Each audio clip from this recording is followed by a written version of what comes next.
Finally दोस्तों, जितने भी स्टूडेंट बिहार बोर्ड के द्वारा 10वीं की परीक्षा 2027 में देने वाले उन सभी स्टूडेंट के लिए साइंस बायोलॉजी के चैप्टर 3 से मोस्ट 80 VVI क्वेश्चन इस वीडियो के माध्यम से करवाने वाला हूं। तो ये सभी 80 क्वेश्चन आप निश्चित रूप से याद कर लेंगे ताकि आपका फाइनल एग्ज़ाम में इससे बाहर एक भी क्वेश्चन देखने को नहीं मिलेगा चैप्टर 3 से। तो सभी स्टूडेंट इस 80 क्वेश्चन को आप निश्चित रूप से याद कर लें। तो ये फर्स्ट क्वेश्चन आपके मोबाइल स्क्रीन पर ये रहा।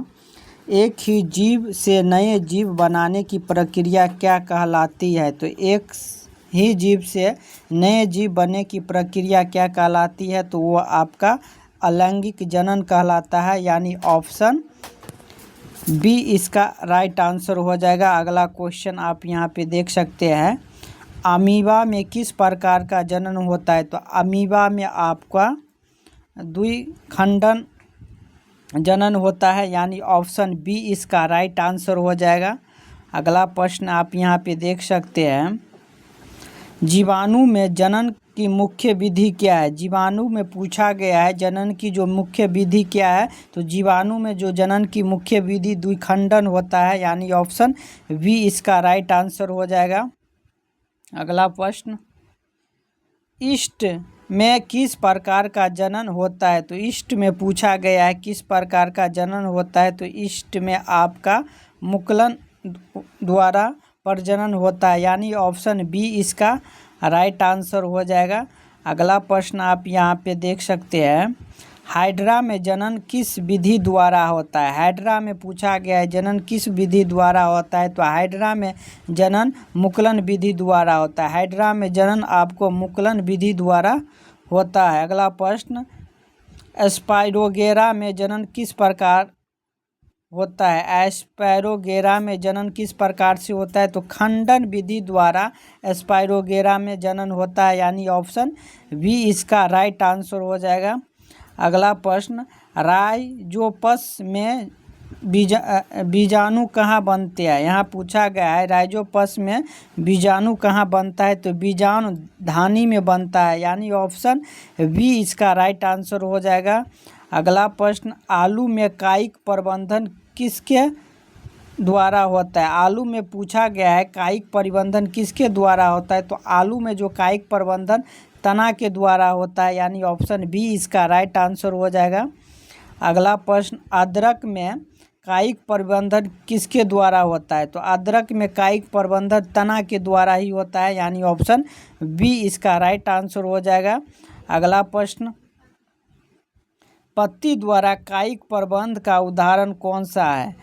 पत्ती द्वारा कायिक प्रबंध का उदाहरण कौन सा है? तो बायो फिल्म हो जाएगा, यानी आपका ऑप्शन बी इसका राइट आंसर हो जाएगा। अगला प्रश्न, गुलाब का प्रबंध किसके द्वारा किया जाता है? तो गुलाब का जो प्रबंधन है वो आपको कलम के द्वारा किया जाता है, यानी ऑप्शन बी इसका राइट आंसर हो जाएगा। अगला प्रश्न, गन्ने का प्रबंधन किसके द्वारा किया जाता है? तो गन्ने का जो प्रबंधन होता है तने की कलम से किया जाता है, यानी ऑप्शन बी इसका राइट आंसर हो जाएगा। अगला प्रश्न आप यहाँ पे देख सकते हैं, उत्तक संबंधन का मुख्य उपयोग क्या होता है? उत्तक संबंधन का मुख्य प्रयोग पूछा गया है, तो रोग मुक्त पौधे तैयार करना, यानी ऑप्शन बी इसका राइट आंसर हो जाएगा। अगला प्रश्न, अलैंगिक जनन में उत्पन्न सतित कैसी होती है? तो आपको आनुवंशिक रूप से समान होता है, यानी ऑप्शन बी इसका राइट आंसर हो जाएगा। अगला प्रश्न, मुकुलन में नया जीव कहाँ से बनता है? मुकुलन में पूछा गया है नया जीव कहाँ से बनता है? तो शरीर पर उभरा मुकुलन द्वारा होता है, यानी ऑप्शन बी इसका राइट आंसर हो जाएगा। अगला प्रश्न,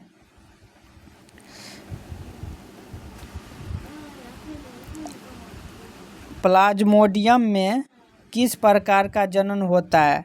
प्लाज्मोडियम में पूछा गया है किस प्रकार का जनन होता है? तो बहुखंडन होता है, यानी ऑप्शन बी इसका राइट आंसर हो जाएगा। मलेरिया किसके कारण होता है? मलेरिया पूछा गया है, किसके कारण होता है? तो मलेरिया आपका हो जाएगा प्लाज्मोडियम के कारण ही मलेरिया रोग होता है। ऑप्शन बी इसका राइट आंसर हो जाएगा। अगला प्रश्न, कायिक प्रबंधन का मुख्य लाभ क्या है? कायिक प्रबंधन का मुख्य लाभ पूछा गया है, क्या होता है? तो कम समय में अधिक पौधे प्राप्त होता है, यानी ऑप्शन बी इसका राइट आंसर हो जाएगा। अगला प्रश्न आप यहाँ पे देख सकते हैं, जीवाणु निर्माण किसमें होता है? तो बीजाणु निर्माण किसमें होता है? तो कवक में आपको बीजाणु निर्माण होता है, यानी ऑप्शन सी इसका राइट आंसर हो जाएगा। अगला प्रश्न आप यहाँ पे देख सकते हैं, अलैंगिक जनन में विभिन्नता क्यों नहीं आती है? अलैंगिक जनन में पूछा गया विभिन्नता क्यों नहीं होता है? तो डीएनए में परिवर्तित नहीं होता है। अलैंगिक जनन में आपको डीएनए परिवर्तित नहीं होता है, इसलिए इसमें विभिन्नता नहीं पाई जाती है। अगला प्रश्न, पुष्प का नर जनन अंग कौन सा है? पुष्प का पूछा गया है नर जनन अंग कौन सा है? तो पुष्प का नर जनन आपका पुंकेसर हो जाएगा। अगला प्रश्न, पुष्प का मादा जनन अंग क्या कहलाता है? तो पुष्प का जो मादा अंग जनन आपको स्त्री केसर कहलाता है, यानी ऑप्शन बी इसका राइट आंसर हो जाएगा। पुंकेसर के भाग कौन सा है? इसमें पूछा गया पुंकेसर का भाग कौन होगा? तो पुंकेसर का भाग होगा आपका परागकोश और तंतु, यानी ऑप्शन ए इसका राइट आंसर हो जाएगा। अगला प्रश्न आप यहाँ पे देख सकते हैं, स्त्री केसर के भाग कौन सा है? स्त्री केसर के भाग कौन कौन सा है? तो स्त्री केसर का भाग आपको वर्तिका होगा, वर्तिका हो जाएगा, वर्तिका होगा और अंडाशय हो जाएगा, यानी ऑप्शन ए इसका राइट आंसर हो जाएगा। अगला प्रश्न, परागन किससे कहते हैं? परागन पूछा गया किसे कहते हैं? तो परागन आपको पराग का वर्तिग्रह तक पहुंचना है, ऑप्शन बी इसका राइट आंसर हो जाएगा। अगला प्रश्न आप यहाँ पे देख सकते हैं, स्वपरागन किस में होता है? स्वपरागन पूछा गया है किस में होता है? तो स्वपरागन आपको एक ही पुष्प में होता है, यानी ऑप्शन बी इसका राइट आंसर हो जाएगा। अगला प्रश्न, पर परागन किस में होता है? तो पर परागन आपको दो अलग अलग पौधे के बीच होता है। पर परागन दो अलग अलग पौधे के बीच होता है, यानी ऑप्शन बी इसका राइट आंसर हो जाएगा। अगला प्रश्न, कीटों द्वारा परागन का उदाहरण कौन सा है? कीटों द्वारा परागन का उदाहरण कौन सा है? तो गुलाब हो जाएगा, ऑप्शन सी इसका राइट आंसर हो जाएगा।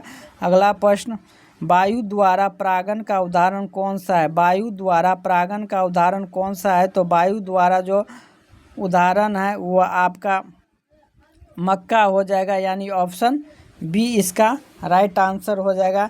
निषेचन क्या होता है? निषेचन पूछा गया है क्या होता है? तो निषेचन कहाँ होता है? तो निषेचन आपको अंडाशय में होता है, ऑप्शन बी इसका राइट आंसर हो जाएगा। अगला प्रश्न, निषेचन के बाद अंडाशय किस में बदल जाता है? तो निषेचन के बाद जो अंडाशय फल में बदल जाता है, यानी ऑप्शन बी इसका राइट आंसर हो जाएगा। अगला पर निषेचन के बाद बीजांड किस में बदल जाता है? तो निषेचन के बाद जो बीजांड होता है वो आपको बीज में बदल जाता है, यानी ऑप्शन बी इसका राइट आंसर हो जाएगा। अगला प्रश्न, द्वि निषेचन किस में होता है? तो द्वि निषेचन आपको आवृत बीज पौधे में होता है, यानी ऑप्शन बी इसका राइट आंसर हो जाएगा। अगला प्रश्न, बीज परासरण किसके द्वारा होता है? तो बीज परासरण आपको वायु, जल, जंतु, उपयुक्त में से सभी द्वारा हो जाएगा, यानी ऑप्शन डी इसका राइट आंसर हो जाएगा। अगला प्रश्न, वायु अंकुरण के लिए क्या आवश्यक है? बीज अंकुरण के लिए क्या उपयुक्त है? तो बीज अंकुरण के लिए जल, वायु एवं उचित तापमान ये सभी आवश्यक हो जाएगा, यानी ऑप्शन ए इसका राइट आंसर हो जाएगा। अगला प्रश्न, एक लैंगिक पुष्प का उदाहरण कौन सा है? एक लैंगिक पुष्प का उदाहरण पूछा गया, तो एक लैंगिक पपीता होता है, यानी ऑप्शन सी इसका राइट आंसर हो जाएगा। अगला प्रश्न, उभय लिंगी पुष्प का उदाहरण कौन सा है? उभय लिंगी पुष्प का उदाहरण पूछा गया है कौन सा है? गुड़हल यानी गुड़हल हो जाएगा, यानी ऑप्शन सी इसका राइट आंसर हो जाएगा। अगला प्रश्न, परागन नली का मुख्य कार्य क्या है? तो पराग नली का जो मुख्य कार्य है वह नर युग्मक को बीजांड तक पहुंचाना, यानी ऑप्शन बी इसका राइट आंसर हो जाएगा। अगला प्रश्न, भ्रूण कहाँ पाया जाता है? तो भ्रूण आपको बीज में पाया जाता है, यानी ऑप्शन बी इसका राइट आंसर हो जाएगा।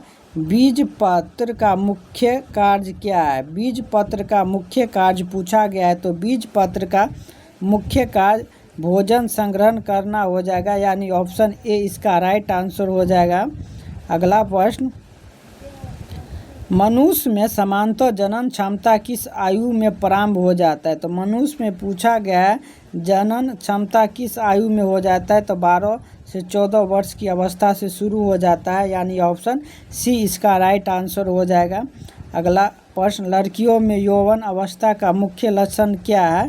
तो इसका राइट आंसर हो जाएगा मानसिक धर्म चक्र में होना, यानी ऑप्शन बी इसका राइट आंसर हो जाएगा। अगला प्रश्न, लड़कियों में यौन अवस्था का मुख्य लक्षण क्या है? आवाज़ भारी होना, ऑप्शन बी इसका राइट आंसर हो जाएगा। अगला प्रश्न, पुरुष का प्राथमिक जनन अंग कौन सा है? तो वृषण हो जाएगा, यानी ऑप्शन बी इसका राइट आंसर हो जाएगा। अगला प्रश्न, शुक्राणु कहाँ बनते हैं? तो शुक्राणु आपको वृषण में बनते हैं, यानी ऑप्शन बी इसका राइट आंसर हो जाएगा। अगला प्रश्न, महिला का प्राथमिक जनन अंग कौन सा है? तो अंडाशय हो जाएगा, ऑप्शन बी इसका राइट आंसर हो जाएगा। अगला पर अंडाणु कहाँ बनते हैं? तो अंडाणु आपको अंडाशय में बनता है, यानी ऑप्शन बी इसका राइट आंसर हो जाएगा। अगला प्रश्न, मानव में निषेचन कहाँ होता है? मानव में पूछा गया निषेचन कहाँ होता है? तो मानव में जो निषेचन होता है विहवाहिनी या फ्लैपियन ट्यूब में होता है, यानी ऑप्शन सी इसका राइट आंसर हो जाएगा। अगला प्रश्न, भ्रूण का विकास कहाँ होता है? तो भ्रूण का जो विकास होता है वो गर्भाशय में होता है, यानी ऑप्शन सी इसका राइट आंसर हो जाएगा। अगला प्रश्न, मासिक धर्म सामान्यतः कितने दिन के अंतराल पर होता है? तो 28 दिन के अंतराल पे होता है, यानी ऑप्शन बी इसका राइट आंसर हो जाएगा। अगला प्रश्न, गर्भावस्था के सामान्य अवधि कितनी होती है? तो 9 महीना होता है, यानी ऑप्शन सी इसका राइट आंसर हो जाएगा। अगला प्रश्न, प्लेसेंटा का मुख्य कार्य क्या है? तो प्लेसेंटा का मुख्य कार्य होता है वो भोजन एवं ऑक्सीजन पहुंचाना, अवशिष्ट पदार्थ बाहर निकालना, यानी दोनों हो जाएगा इसका आंसर, यानी दोनों, यानी ऑप्शन सी इसका राइट आंसर हो जाएगा। अगला प्रश्न, टेस्टोस्टेरोन हार्मोन का स्रावन कहाँ से होता है? तो टेस्टोस्टेरोन हार्मोन आपको पुरुष में पाया जाता है, मेल में, और वो वृषण में पाया जाता है, ऑप्शन बी इसका राइट आंसर हो जाएगा। अगला प्रश्न, एस्ट्रोजन हार्मोन कहाँ से होता है, स्रावन होता है? तो अंडाशय से होता है, जो कि फीमेल के बॉडी में ये हार्मोन पाए जाते हैं, यानी ऑप्शन बी इसका राइट आंसर हो जाएगा। अगला प्रश्न, वीर्य में क्या पाए जाते हैं? तो वीर्य में शुक्राणु एवं द्रव्य पाए जाते हैं वीर्य में, यानी ऑप्शन बी इसका राइट आंसर हो जाएगा। अगला प्रश्न, भोजन परिवार नियोजन की अस्थायी विधि कौन सी है? तो परिवार नियोजन की जो अस्थायी विधि है वो नसबंदी है, यानी ऑप्शन बी इसका राइट आंसर हो जाएगा। अगला प्रश्न, पुरुष नसबंदी को क्या कहते हैं? वेस्कोटोमी कहलाता है, यानी आपको ऑप्शन बी इसका राइट आंसर हो जाएगा। अगला प्रश्न, महिला में नसबंदी को क्या कहते हैं? तो ट्यूबेक्टमी कहलाता है, ट्यूबेक्टमी कहलाता है, यानी ऑप्शन बी इसका राइट आंसर हो जाएगा। अगला प्रश्न, अस्थायी गर्भ निरोधित विधि कौन सी है? तो विरोध या कॉन्डम हो जाएगा, ऑप्शन बी इसका राइट आंसर हो जाएगा। अगला प्रश्न, एसटीडी का पूरा नाम क्या है? तो एसडीटी का पूरा नाम हो जाएगा सेक्सुअली ट्रांसमिट डिजायर्ड, यानी ऑप्शन ए इसका राइट आंसर हो जाएगा। अगला पॉइंट, एड्स किसके कारण होता है? तो एचआईवी के वायरस के कारण होता है, एचआईवी वायरस के कारण होता है, यानी ऑप्शन बी इसका राइट आंसर हो जाएगा। अगला प्रश्न, निम्नलिखित में से कौन सा यौन संबंधित रोग नहीं है? तो ये आपको मलेरिया यौन संबंधित रोग नहीं है, ये मलेरिया मच्छर के काटने से होता है। अगला प्रश्न, किशोर अवस्था में हार्मोन का स्रावन कौन नियंत्रित करता है?